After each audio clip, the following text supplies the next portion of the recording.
Imagine a place where waves whisper secrets, and fishermen swear the sea sings old songs at night. There's a story they tell along a sleepy coastline, one not found on fancy travel blogs.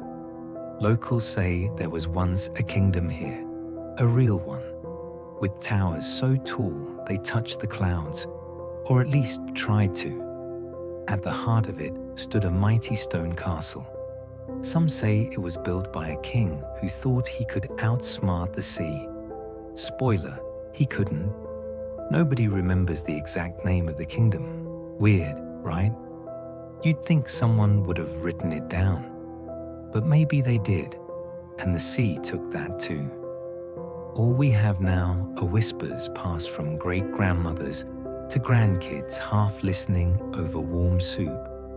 The strangest part, sailors have been telling tales for centuries about bells tolling underwater, about lights flickering beneath the waves, like ghostly lighthouses trying to guide ships, or maybe lure them in. Some call it a myth, just bedtime nonsense.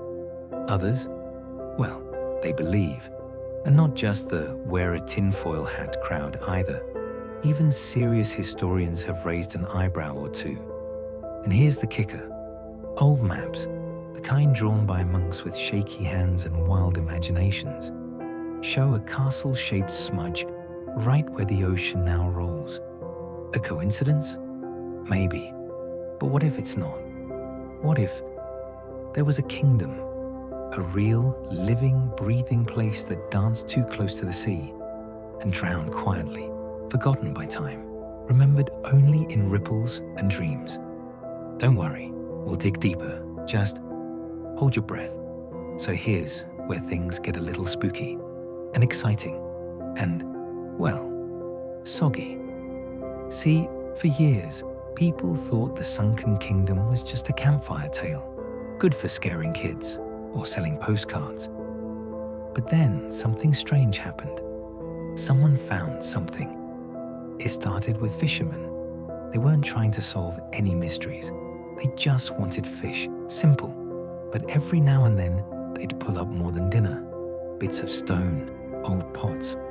Once, someone swears they caught a carved lion's head in their net. Sea lion? Nope, marble. That got folks talking. Not the gossip kind, the scientist kind. Next came the divers, brave souls in wetsuits, looking like underwater astronauts. They weren't looking for treasure, not exactly. But one of them, a guy named Marco, who apparently hates stairs but loves swimming through shipwrecks, found an archway beneath the waves. A real one, carved, symmetrical, fancy. Just sitting there, 10 meters down, surrounded by coral and curious fish. Then came sonar scans. You know, those techie ocean blip maps. They showed shapes, walls, maybe even streets, hidden beneath layers of sand and time. Not natural, definitely not random. At this point, even the most skeptical scientists started scratching their heads. Was this a village, a fort, a city, or the city?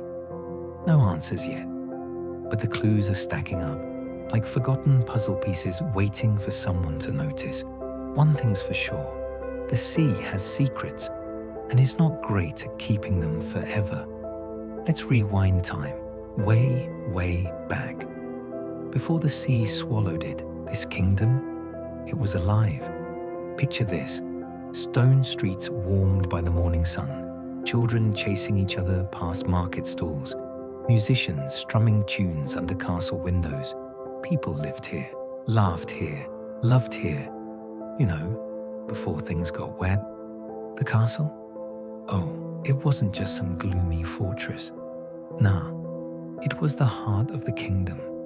Huge towers, colorful banners, guards that tried to look serious but still yawned during shifts. Classic. They say the king was kind but a little ambitious. Thought he could keep building closer and closer to the sea. Build a dock, they said. Now a seawall. Eventually, someone probably joked, Next thing, he'll build under the water. Yeah, should have stopped at the dock. But for a while, life was good. They had trade ships bringing spices and silk, scholars drawing maps, and artists painting murals that probably included way too many grapes. Medieval vibes with a coastal twist. Every sunset painted the kingdom gold. Every festival lit it with laughter. And every story passed down said the people were proud, maybe a little too proud, of how close they lived to the sea. It wasn't a perfect place, sure. Streets got muddy, fish smelled weird, and politics was still politics. But it was home, and they never saw what was coming. They never imagined that one day the sea would come knocking, and not gently, but we'll get there. For now, hold on to this picture of a kingdom full of life, standing tall at the edge of the ocean, just waiting. It started like any other night. A breeze rolled in from the sea, soft and salty. Lanterns flickered in windows. Somewhere, a dog barked at nothing, as dogs tend to do. The castle glowed with torchlight, laughter echoing through its stone halls. No one had a clue what was coming, but the sea did. The waves began to shift, not louder, not angrier, just wrong, too quiet, too still, as if the ocean was holding its breath. Then came the wind, sharp, twisting, the kind that makes doors slam and grandmothers cross themselves. People stepped outside, squinting into the dark, wondering if a storm was rolling in. It was. But this wasn't just rain and thunder. This was something else. The sea began to rise, not crash, rise. Slowly, eerily, like it had made up its mind. Boats snapped from their docks, the air turned electric, like the whole kingdom was standing on a wire. And then the castle bell rang once, twice, then silence. Some say that's when it happened. A wave taller than any wall, black against the night sky, sweeping over the shoreline like a giant's hand. It didn't roar, it whispered, and then the kingdom was gone. People fled. Some didn't make it. Some stood frozen, staring as their homes vanished beneath the water. No battle, no warning, just gone. In the morning, nothing remained but waves and scattered debris. The sea looked calm, innocent, like nothing had happened at all. But it had, and beneath those calm waters, the kingdom slept, buried, broken, and forgotten, until now. Centuries passed, waves rolled in, waves rolled out. The kingdom slept beneath the sea, its towers now home to coral and curious fish. People forgot, maps changed, stories faded, until the sea started whispering again. Divers, brave and slightly nosy, began poking around the area. Not treasure hunters, just explorers. One of them found a stone wall buried in the sand. Another found steps that led nowhere, or maybe everywhere. Soon the scientists showed up. Sonar scans lit up with strange shapes, square corners, hallways, an entire city down there, beneath layers of time and tide. They found statues, pillars, even a broken gate with a symbol no one could quite translate. Some say it was the crest of the final king. Others say it was just a very fancy fish. And the castle, still standing, kind of, half buried, door sealed tight, waiting. No one's opened it yet. Some say it shouldn't be opened. Others say what lies inside could rewrite history. But here's the wild part.